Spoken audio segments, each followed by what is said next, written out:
Indo British advanced pain clinic నొప్పి మాయం surgery దూరం ఫర్ అపాయింట్మెంట్స్ 9155515563.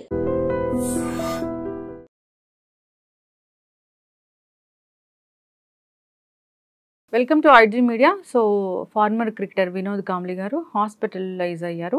సో స్ట్రోక్ కారణంగా. సో ప్రస్తుత పరిస్థితి ఎలా ఉంది, సో దీని గురించి పూర్తి వివరాలు తెలుసుకుందాం. ఈరోజు మనతో పాటు ఉన్నారు ప్రముఖ న్యూరో సర్జన్ డాక్టర్ రంగనాథం గారు from Easter prime hospital Ameerpet. Doctor గారు నమస్తే. నమస్తే అండి. డాక్టర్ గారు, మనం స్ట్రోక్ గురించి మాట్లాడుతూ ఉంటాము, చాలా మంది దగ్గర వింటూ ఉంటాము, ఇలా హాస్పిటలైజ్ అవ్వడము, రకరకాల ఇష్యూస్ అనేవి వస్తూ ఉంటాయి.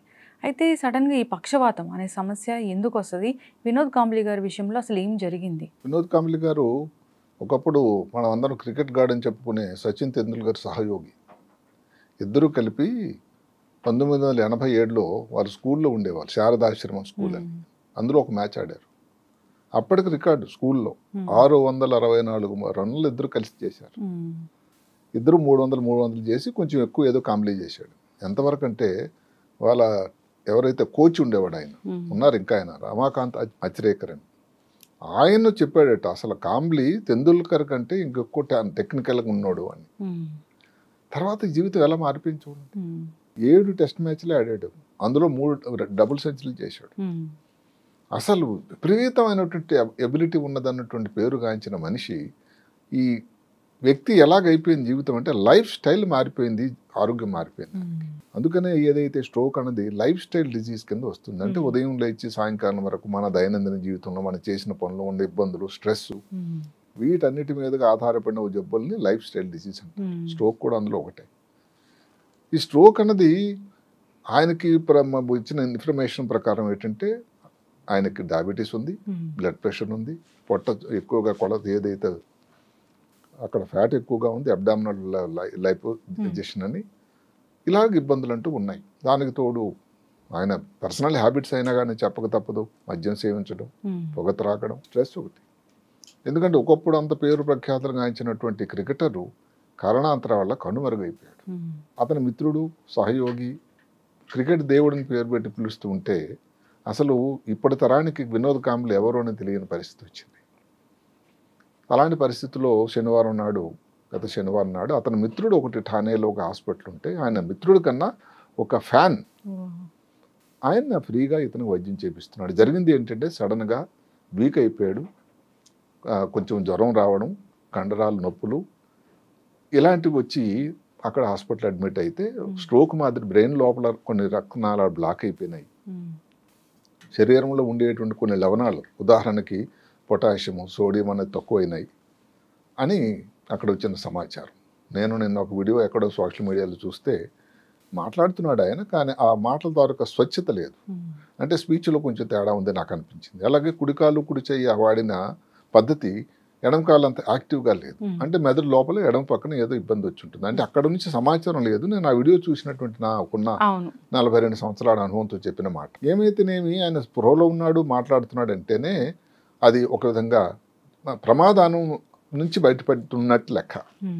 అయితే మళ్ళీ ఇంకా అవన్నీ నెమ్మది పూర్తిగా రికవర్ అవ్వాలి, మళ్ళీ ఒరిజినల్ దీనిగా దాన్ని నడవగలగాలి. ఆ రోజు వరకు రిస్క్ లేదని మనం చెప్పగలం. ఎందుకంటే ఈ రిస్క్ ఫ్యాక్టర్స్ ఏవైతే ముందు చెప్పుకున్నామో, షుగర్ కానీ, బీపీ కానీ, మిగతా అలవాట్లు కానీ, దాని ప్రభావం చాలా ఎక్కువ ఉంటుంది. ఈ స్ట్రోక్ అని అనుకుంటే భారతదేశంలో చాలా కామన్గా అయిపోయిందండి. అసలు మామూలుగా గుండె జబ్బుల వలన వచ్చేది ప్రమాదం, మరణాలు ఏవైతే జరుగుతున్నాయో ప్రపంచంలోనే దాని సెకండ్ ప్లేసు స్ట్రోక్ల వల్ల రీసెంట్లీ. అవును.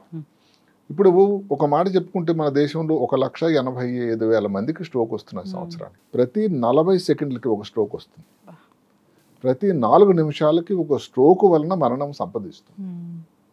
అంటే ఎంత ప్రమాదం చూడండి. అంతేకాకుండా ఈ స్ట్రోక్లో దగ్గర 30% యువత, అంటే 40 సంవత్సరాల లోపల వాళ్ళు వస్తారు. 1 నిమిషం స్ట్రోక్ అంటే ఎందుకంటే గణాంకాలు చెప్తున్నానంటే అందరికీ కూడా తెలియాలి. 1 నిమిషం కానీ స్ట్రోక్ తర్వాత కానీ వైద్యం సరైన అందకపోతే 2 మిలియన్ల కణాలు మెదడు లోపల నాశనం అయ్యేది, పాడైపోతాయట. కారణాంత స్ట్రోక్ వచ్చింది, 1 గంట సేపు కానీ ఏదైనా డిలే అయింది అనుకోండి, దాని వలన వచ్చినటువంటి పర్యవసానాలు అంత కాదు. 1 గంట కానీ సరైన వైద్యం కానీ అందలేదనుకోండి, దగ్గర ఒక 3 వాటాల్లో 1 వాట వాళ్ళు జీవితాంతం వాళ్ళు అలాగే కాళ్ళు చేతులు పనిచేయకన్నా పెరాలసిస్తూనే ఉంటారు.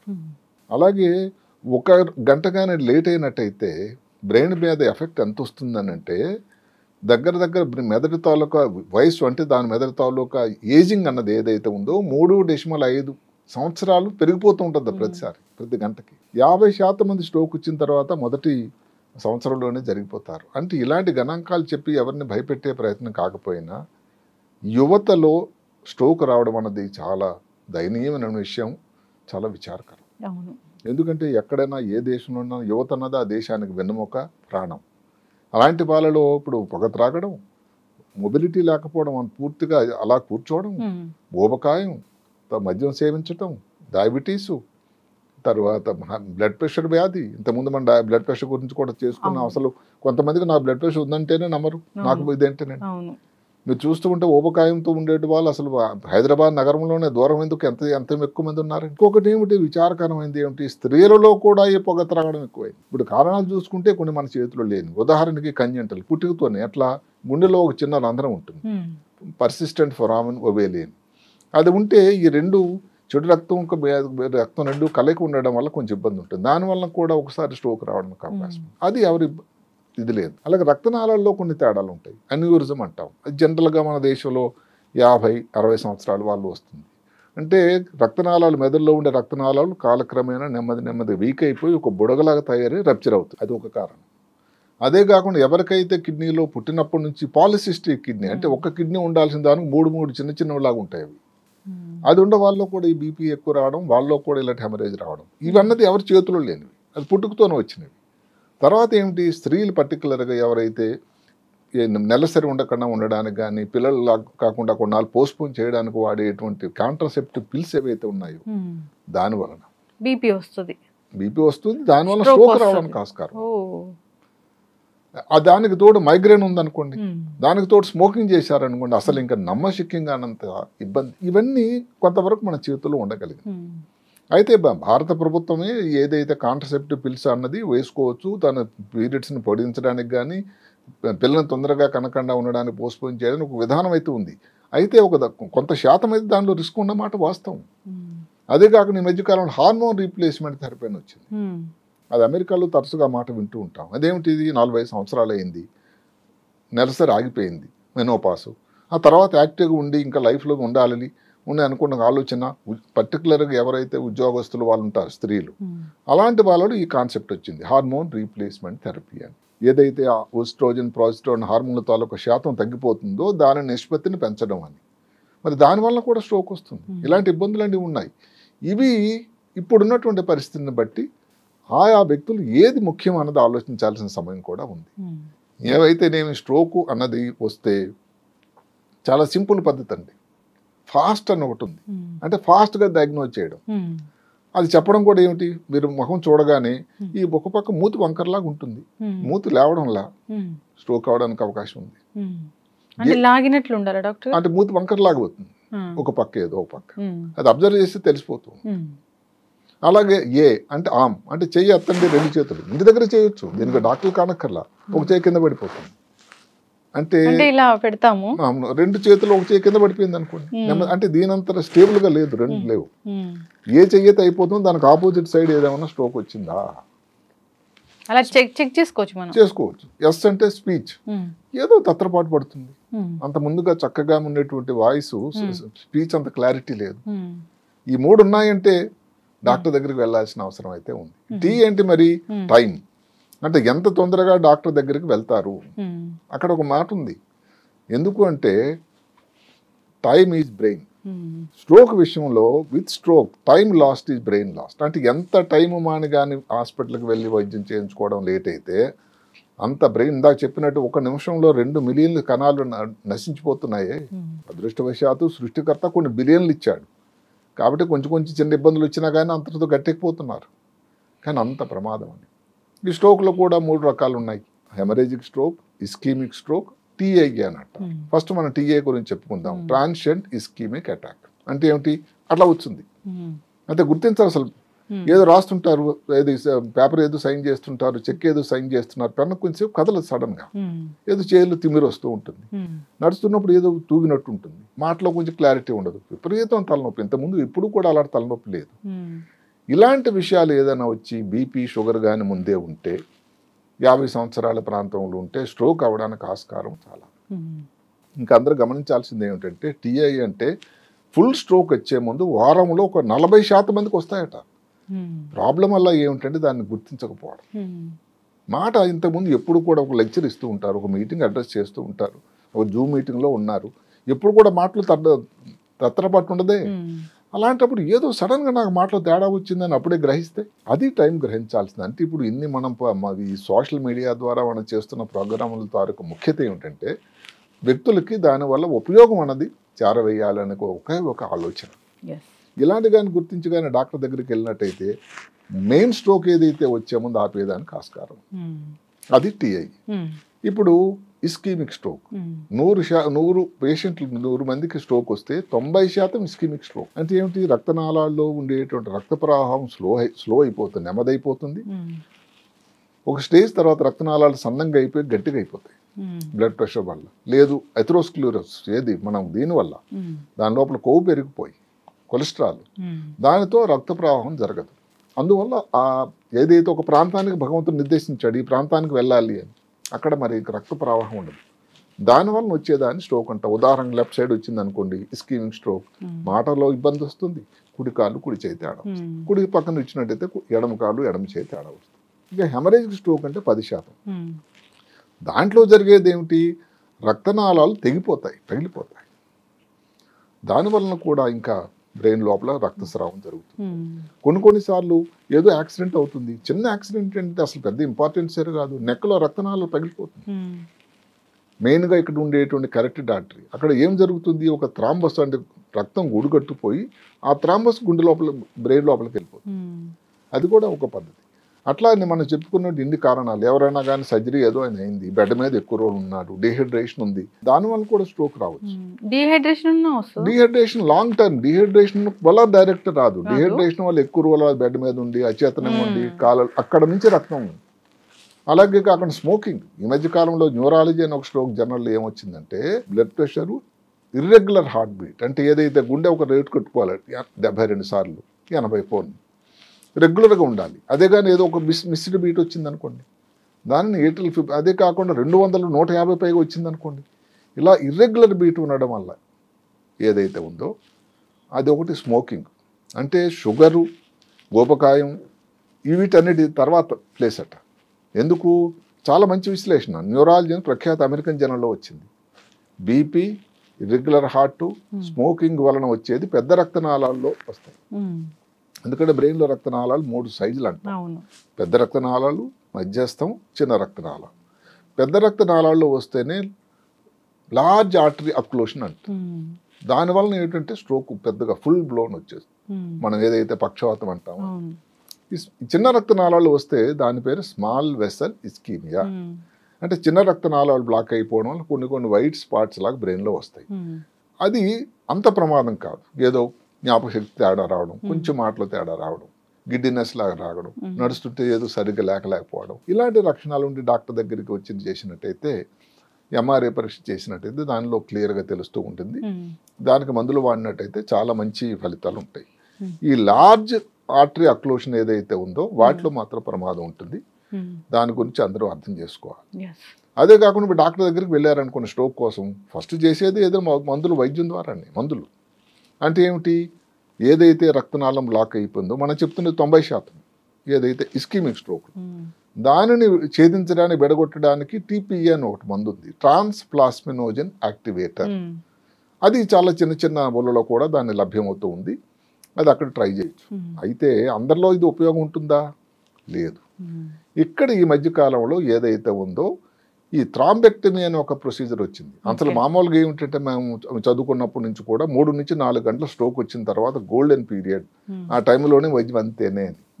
ఇప్పుడు ఈ ఇంటర్వెన్షనల్ రేడియాలజీ అని ఒకటి వచ్చిన తర్వాత ఏదైతే రక్తనాళాలు ఈ రక్తం స్రావం ఆగిపోవడం వల్ల ఉంది, బ్లాక్ అయిపోయిందో దాన్ని తీయొచ్చట. దాని ఉపయోగం 24 గంటలైనా కూడా ఉందట. ఇంకా ముఖ్యమైన పరిశోధన నా ప్రకారం ఆర్టిఫిషియల్ ఇంటెలిజెన్స్. అది మీరు అడగవచ్చు ఎలా ఉపయోగం అవుతుంది అని. పేషెంట్కి ప్రాబ్లం చెప్పడానికి, ప్రివెన్షన్ అంటే రాకుండా ముందు జాగ్రత్తలు చెప్పడానికి, ప్రాగ్నోసిస్ ఎలా ఉంటుంది ముందు ఇంప్రూవ్ అవ్వడానికి, డయాగ్నోసిస్, ట్రీట్మెంటు, తర్వాత రికవరీ ఎలా ఉంటుంది, సరిగదా స్కాన్ల గురించి ఇన్ని విషయాల ఏది ఆర్టిఫిషియల్ ఇంటెలిజెన్స్ అంటే చాలామందికి ఆర్టిఫిషియల్ ఇంటెలిజెన్స్ మీద కొన్ని అనుమానాలు అపోహలు ఉన్నాయి. సాఫ్ట్వేర్ నిపుణులకు అది ఇబ్బంది అవ్వచ్చు, కానీ వైద్య రంగంలో నేను అనుకోవడం అది విప్లవాత్మకమైన మార్పులు తీసుకొస్తుంది నేను అనుకుంటున్నాను. ఉదాహరణకి ఒక వ్యక్తి ఎక్కడో ఖమ్మంలో చిన్న ఊర్లో మదిరాలో వచ్చింది స్ట్రోక్. అక్కడ నుంచి హైదరాబాద్ రావడానికి ఎన్ని గంటలు పడుతుంది? అంబులెన్స్లో వస్తే దగ్గర 4:30-5 గంటలు కదా. ఇప్పుడు టైం అన్నది గోల్డ్ అని మీరే అన్నారు, టైం ఈజ్ బ్రెయిన్ అన్నారు. మరి ఎలాగ దాన్ని తగ్గించడం అంటే ఈ ఆర్టిఫిషియల్ ఇంటెలిజెన్స్ తాలూకు ఉపయోగం అక్కడ వస్తుంది. సిటీ స్కాన్ చేశారండి. ఇప్పుడు ఈ ఆర్టిఫిషియల్ ఇంటెలిజెన్స్ వల్ల ఏమవుతుంది, సిటీ స్కాన్ తాలూకా ఫొటోస్ అన్నీ కూడా ఇక్కడ న్యూరాలజిస్ట్కి, హైదరాబాద్లో న్యూరాలజిస్ట్కి, ఇంటర్వెన్షన్ రేడియాలజిస్ట్కి, తర్వాత ఇంటెన్సివిస్ట్కి అందరికీ డిస్ప్లే అయిపోయింది ఒకేసారి. అంటే దానిలో ఏం తెలుస్తుంది, ఇది ఏ రకమైన వైద్యం చేయాలి, ఆపరేషన్ అవసరమేనా, మందులు ఇస్తే సరిపోతుందా, ఈ మందుల అవకాశం ఆ ఊర్లో మదిరలో అవకాశం ఉందా, లేకపోతే దగ్గరలో ఉండేటువంటి ఖమ్మంలో వెళ్ళి చేయించుకోవచ్చునా, లేదు కానీ ఏదైతే మనం చెప్పినటువంటి థ్రాంబెక్టమీ పెద్ద ఆపరేషన్ ప్రొసీజర్ ఏదైతే ఇంటర్వెన్షనల్ రేడియాలజీ ఉందో అది చేయడానికి దగ్గరున్న నగరానికి వెళ్ళవా, హైదరాబాద్ వచ్చినట్టు ఏ ప్లేస్లో దాని తాలూకు దగ్గరలో ఉన్నాయి, ఇన్ని వివరాలు అక్కడ ఉండగానే మదిరలో ఉండగానే ఆ వ్యక్తి తెలిసిపోతుంది. అదే కాకుండా కానీ ఇక్కడే కానీ ఈ డాక్టర్లు అందరూ ఇక్కడ చూసి ఒక టీం లాగా ఉంటుంది. దాని ద్వారా దీనికి ఆపరేషన్ అవసరం లేదు, మీరు మదిరలోనే వైద్యం చేయనంటే ఇక్కడ నుంచి మెసేజ్ చెప్పవచ్చు. ఈరోజు అంతా మొబైల్ ఫోన్ కదండి, మీరు ఈ మందులు మొదలు పెట్టండి సరిపోతుందని. వ్యక్తిగత భయప్రాస తగ్గుతుంది, ఖర్చు తగ్గుతుంది, ఫలితాలు బాగుంటాయి. అంటే ఆర్టిఫిషియల్ ఇంటెలిజెన్స్ తాలూకు ఉపయోగం అంతా. ఒక చిన్న ఇబ్బంది స్ట్రోక్లో ఏమిటంటే ముఖ్యంగా 2 మాటలు ఉన్నాయి. ఒకటి కోర్ టిష్యూ, అంటే అది ఆ డ్యామేజ్ అయిపోయిందని టిష్యూ, అది మరి ఇంక భగవంతుడు తప్ప ఎవరు ఏం చేయలేరు, అంటే ఆ ప్రాంతం బ్రెయిన్ లోపల. రెండోది పెనంబ్రా. పెనంబ్రా అంటే ప్రతిబింబం లాగా, అది ఒక అవకాశం ఉంది, ఇంకా ప్రయత్నించడానికి ఒక సజీవమైనటువంటి ఒక అవకాశం అయితే ఉంది. ఏమో అలాంటి దగ్గర ఇంపార్టెన్స్ వస్తుంది ఆర్టిఫిషియల్ ఇంటెలిజెన్స్. ఎందుకు, ఎంఆర్ఐలోనే చూసి చెప్పేస్తుందట ఈ భాగం పెనంబ్రా, అంటే దానిలో ఇంకా చావుంది, ఇంకా బాగా అవ్వడానికి అవకాశం ఉంది అని దానికి వైద్యం చేస్తే సరిపోతుందని చెప్పేటువంటి ఒక ఆలోచన. అది చాలా ముఖ్యం. ఇప్పుడు స్ట్రోక్ కారణాల గురించి మాట్లాడుతూ ఉంటే ఒక్క మాట ఎక్స్ట్రా మాట ఏంటంటే, ఈ మధ్యన కెనడియన్ జర్నల్ నుంచి ఒక మంచి పరిశోధన వచ్చింది. వేడి నీళ్ళు మీరు హాస్యాస్పదంగా ఉండొచ్చు, అందులో శీతకాలంలో ఇది చాలా కామన్. ఇది వేడి నీళ్ళు రాగానే బాగా చల్లగా ఉందనుకోండి తల మీద పోసామనుకోండి, దానివల్ల మెదడు లోపల హెమరేజిక్ స్ట్రోక్ రావడానికి ఆస్కారం చాలా ఎక్కువ ఉంది. అంటే శీతాకాలంలో వేడి నీళ్ళతో పోసుకోవచ్చు, కానీ దానికి చెప్పడం ఆ స్టడీ ఏం చెప్తారంటే, తల మీద కానీ మొదటిసారి డైరెక్ట్గా పోసుకుంటే అక్కడ ఉండే రక్తనాళాలన్నీ పెద్దగా వ్యాకోచమై రక్త ప్రవాహం దాంట్లో పెరిగి రక్తనాళాలు పగిలి బ్రెయిన్ లోపల హెమరేజ్ రావచ్చు అని. దానికి వాళ్ళు చెప్పే చిన్న చిట్కా ఏమిటి, కింద కాళ్ళు తడుపుకునే ముందు, ఆ తర్వాత శరీర భాగం, ఆఖరిలో తల మీద కానీ పోసుకుంటే ఈ వేడైతే ఇక్కడ నుంచి అక్కడి నుంచి కాలక్రమేణా అకామిడేట్ అయిపోయి అడ్జస్ట్ అయిపోయి బ్రెయిన్ బాడీ అంత సడన్ గా రియాక్ట్ కాదు అని. కాబట్టి ఇది ఒక గొప్ప పరిశోధనే కెనడియన్ జర్నల్ ఆఫ్ అసోసియేషన్ నుంచి. జనరల్ గా మన పూర్వకాలంలో కూడా అలాగే చెప్తారు. తల మీద లాస్ట్ లో పోసుకోవాలి, శరీరం భాగం అంతా తడిసిన తర్వాత అక్కడ అడ్జస్ట్ అయ్యి మన తలకి వెళ్ళేసరికి ఇంకా ఆ ప్రాబ్లం అంత ఉండదు అని సుమా. ఓన్లీ వేడి నీళ్ళకేనా ఇది వేడి నీళ్ళకి. అందువల్ల ఎందుకంటే దానివల్ల ఆ వేడి అన్నది దానివల్ల రక్తనాళాలు దానికి పెద్దవి అవ్వకూడదు. పెద్దవి అయితే దానిలో రక్త ప్రవాహం పెరుగుతుంది, రక్త ప్రవాహం పెరిగిందంటే ఏదన్నా సడన్ గా రప్చర్ అవుతుంది, అది హెమరేజ్.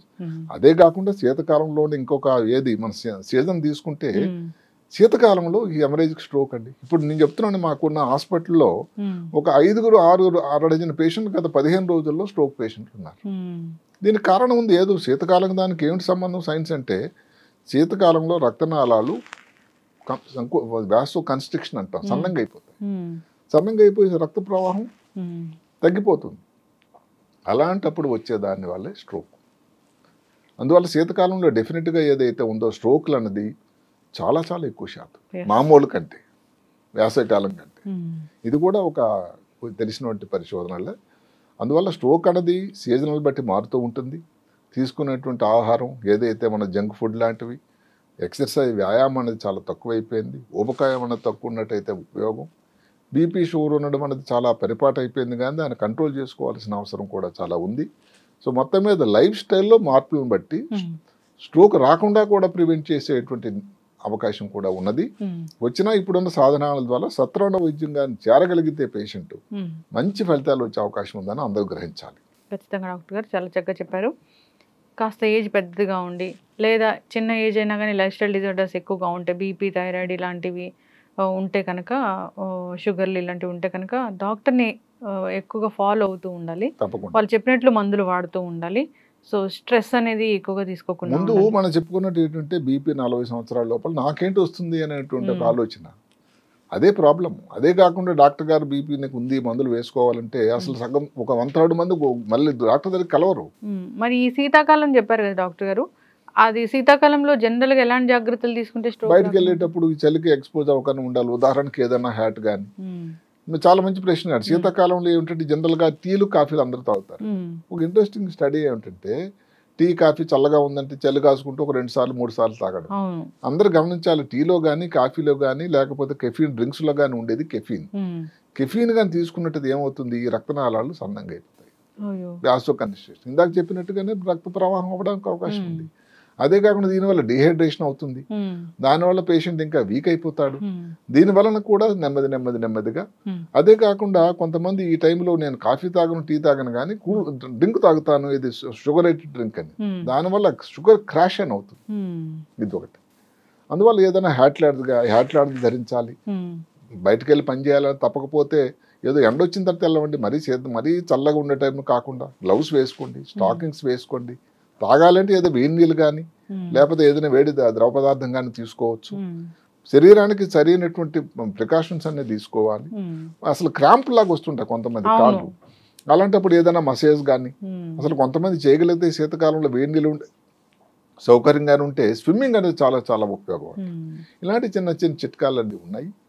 కొంతమంది చెప్తారు అది ఎలా ఉపయోగపడుతుంది అన్నది నాకు ఇంకా అది అర్థం అవ్వలేదు, కానీ వైటమిన్ డి లాంటి ఒక టాబ్లెట్స్ కానీ ఎక్కువ తీసుకుంటే దానివల్ల కూడా, ఎందుకంటే వీళ్ళందరూ సూర్యరశ్మికి ఎక్స్పోజ్ అవ్వరు కదా, వైటమిన్ డి తీసుకుంటే దానివల్ల కొత్త ఉపయోగం అనుకుంటూ కొన్ని చిన్న చిట్కాలు అయితే ఉన్నాయి. మెయిన్గా ఏమిటి, మీరు వేడి బయట సూర్యరశ్మి వచ్చిన తర్వాత వెళ్తేనే కరెక్ట్. అందులోనే పెద్ద వయసు వాళ్ళు, మరీ చిన్నపిల్లలు కానీ మరీ పెద్ద వయసు వాళ్ళు కానీ చలికి చాలా తట్టుకోలేరు. హైదరాబాద్ అతలా కుతలం అయిపోతుంది. వర్షాకాలంలో ఎలా ఉందో ఇప్పుడు వర్షం పడుతుంది, అసలు అర్థం కావట్లేదు. అంటే చలి కూడా ఎంత తగ్గిపోయింది టెంపరేచర్ అంటే, అసలు గత 5 సంవత్సరాల్లో హైదరాబాద్ నగరానికి రికార్డ్ అంత తక్కువ. మీరు 50 సంవత్సరాల్లో ఏదైతే ఉందో జమ్మూ కాశ్మీర్లో అంత చలి లేదట. అంటే ఈ క్లైమేట్ చేంజ్ మారిపోయింది. అసలు పగలేంటి నైట్ ఏంటి కూడా తెలియటం లేదు. ఉదయం నుంచి అసలు ఎక్కడ సూర్యుడు బయట ఒకసారి కూడా తొంగి చూడలేదు ఆయన. అలాంటి పరిస్థితి. ఖచ్చితంగా డాక్టర్ గారు స్ట్రోక్ గురించి చాలా చక్కగా చెప్పారు. జాగ్రత్తలు అయితే తీసుకోవాలని కోరుకుందాం. వస్తుందా రాదా అని ఎవరైనా డౌట్ ఉన్న వాళ్ళు ఒకసారి వచ్చి డాక్టర్ని సంప్రదిస్తే అసలు తెలుస్తుంది. అసలు ముఖ్యంగా మనం చెప్పుకున్నటువంటి ఆ TIA మీద అందరూ దృష్టి పెట్టాలి. ఏదో చిన్న తేడా, ఏదో చేతులు ఏదో తిమ్మిరి రావడం, చేతులు రాస్తున్నప్పుడు అంత ఫ్రీగా జరగకపోవడం, మాటలో ఏదైనా తేడా రావడం, విపరీతం తలనొప్పి ఎందుకు వచ్చింది, ఒకసారి చూపించుకోవడం అయితే చాలా ఉపయోగం. చూపించుకోవాలి. అది కూడా బ్రెయిన్ ఇష్యూనే. ఖచ్చితంగా డాక్టర్ గారు చక్కటి ఇన్ఫర్మేషన్ అండి. ధన్యవాదాలు. నమస్తే.